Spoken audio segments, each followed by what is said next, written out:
சிவபெருமான் முதல் முறையாக மூன்றாவது கண்ணை எப்போது திறந்தார் தெரியுமா? பல ஆயிரம் ஆண்டுகளுக்கு முன்பு சிவபெருமான் ஆழ்ந்த தியானத்தில் கைலாயத்தில் மூழ்கியிருந்தார். அவருடைய தியானம் காரணமாக ஆண்டுகள் கடந்தும் அவர் அசையவில்லை. அந்த காலத்தில் பாணாசுரன் என்ற சக்தி வாய்ந்த அசுரன் பிறந்தான். அவனது வலிமையைக் கண்டே தேவர்கள் நடுங்கினர். அப்போது மகாவிஷ்ணு பாணாசுரனிடம் சென்று, உன் சக்தியை கண்டு எல்லோரும் பயப்படுகிறார்கள். ஆனா உண்மையிலேயே உனக்கு தைரியம் இருந்தால் சிவபெருமான் மூன்றாவது கண்ணை நேராக பார்த்து காட்டுப்பார் என்று சவால் விட்டார். கோபம் கொந்தளித்து பாணாசுரன், சிவன் என்ன செய்ய போறான் என்று சொல்லி கைலாசம் நோக்கி புறப்பட்டான். அங்கு சென்ற பிறகு தியானத்தில் இருந்த சிவபெருமானை பல வழிகளில் சோதித்தான். அவனிடம் இருந்த எல்லா அசுர சக்திகளையும் பயன்படுத்தி சிவபெருமானின் கவனத்தை உடைக்க முயன்றான். ஆனால் சிவபெருமான் ஒரு அங்குலம் கூட அசையவில்லை.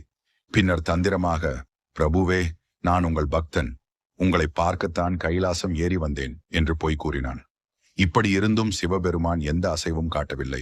இதில் இன்னும் கொந்தளித்த பாணாசுரன் ஒரு பேராபத்தான தவறு செய்தான்.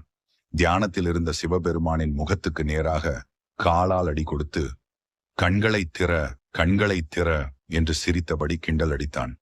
அந்த நொடியில் வானமே கருமையாகி புயல் மீறி வீசியது. மின்னலும் ஒலித்து சிவபெருமானின் உடல் முழுவதும் அக்னி ஜுவாலைகள் பரவின. 2 கண்களையும் திறக்காமல் சிவபெருமான் தனது மூன்றாவது கண்ணை திறந்தார்.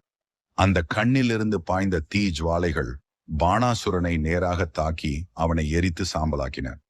அவ்வாறு அகங்காரத்தில் இருந்த பாணாசுரன் கன நொடியில் அழித்தார். உங்களுக்கு இந்த கதை பிடிச்சிருந்தால் இந்த வீடியோவுக்கு ஒரு லைக் பண்ணுங்க. உங்களுடைய கருத்துக்களை கமெண்ட் செய்ய மறக்காதீங்க.